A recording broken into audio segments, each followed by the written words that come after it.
Año 1347. Una sombra oscura se extiende sobre Europa. Un enemigo invisible, despiadado y letal ha llegado. No distingue entre ricos y pobres. No tiene misericordia. La humanidad está a punto de enfrentarse a uno de los episodios más aterradores de su historia. La peste negra. Imaginen un mundo donde el aire mismo parece estar envenenado. Donde el simple contacto con un ser querido enfermo puede sellar tu destino.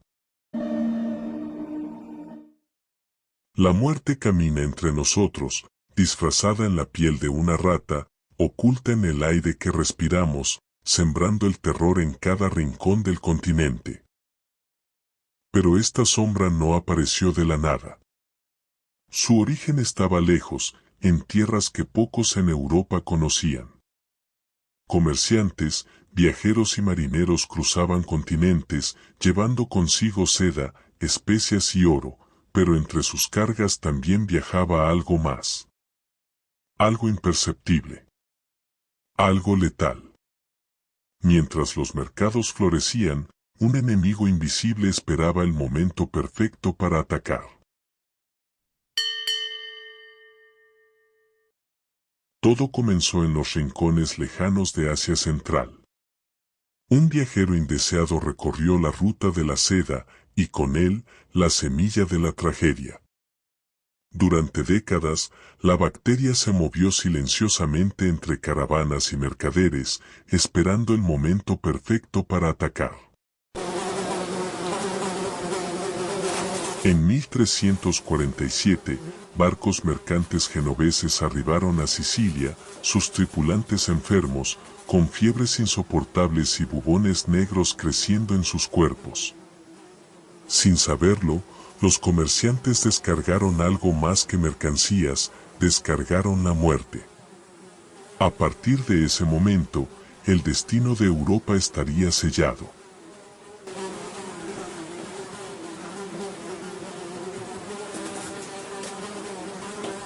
Las autoridades no comprendían la magnitud del peligro y, en muchos casos, no tomaron medidas para contener la infección.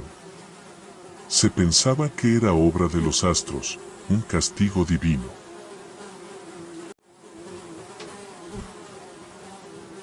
Pero el verdadero enemigo era mucho más pequeño de lo que imaginaban.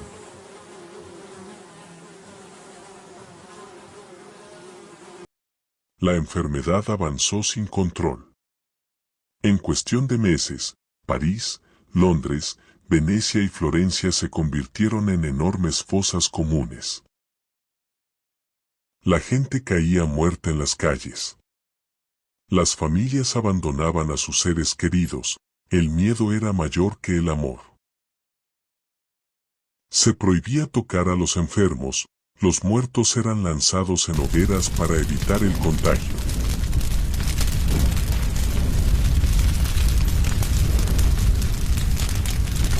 Los médicos de la época, conocidos como los doctores de la peste, usaban largas túnicas negras y máscaras con forma de pico, llenas de hierbas aromáticas para purificar el aire.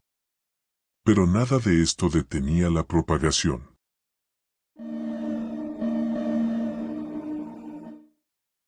Se desató una paranoia colectiva. Se acusaba a los judíos de envenenar los pozos, a los brujos de invocar la plaga, a los pecadores de haber traído la ira divina. Europa se hundió en una espiral de locura y desesperación. No había refugio, no había escapatoria.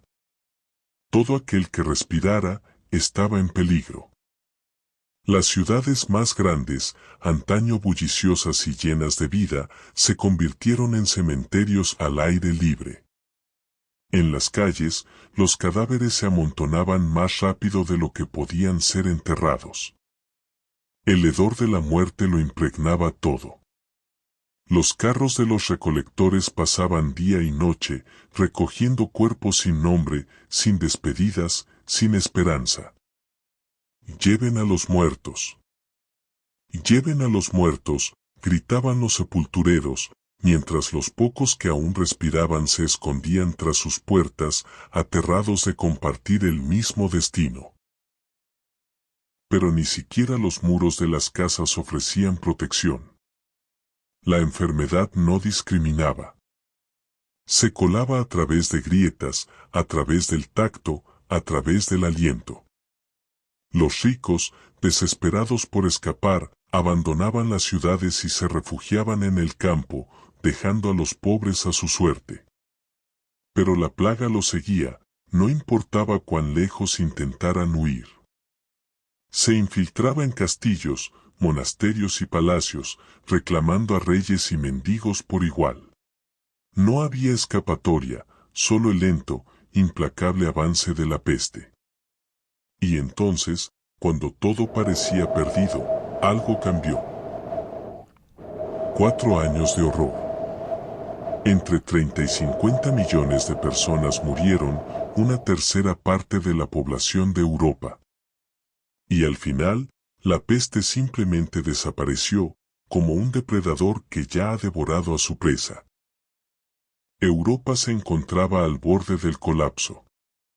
Ciudades abandonadas, tierras sin cultivar, generaciones perdidas. Pero también, algo nuevo comenzaba a surgir.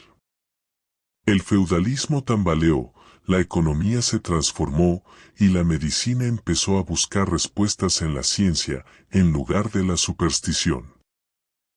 Los sobrevivientes, marcados por el miedo y la pérdida, comenzaron a cuestionarlo todo. La Iglesia, que había dominado la explicación de la vida y la muerte, enfrentó escepticismo. La gente buscó respuestas en la razón, en la ciencia, en la medicina.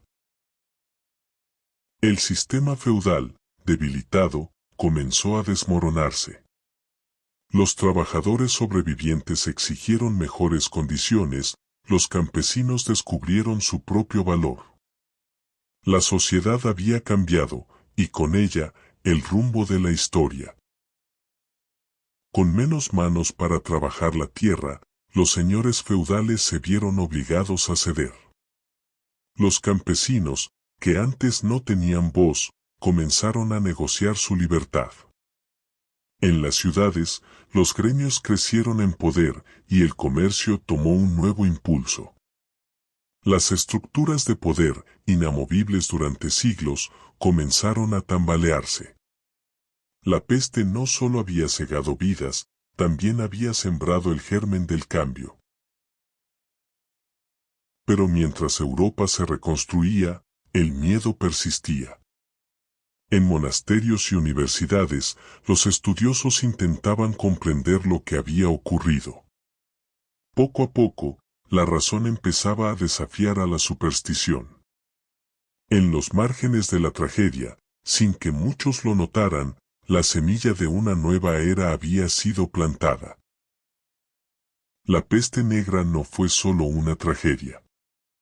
Fue un punto de inflexión. Redefinió la medicina, la economía y la forma en que los humanos entendían su propia fragilidad. Pero la historia nos ha enseñado algo. Las enfermedades no desaparecen, solo esperan su momento. La pregunta no es si volverá a ocurrir, sino, ¿estamos preparados para la próxima vez?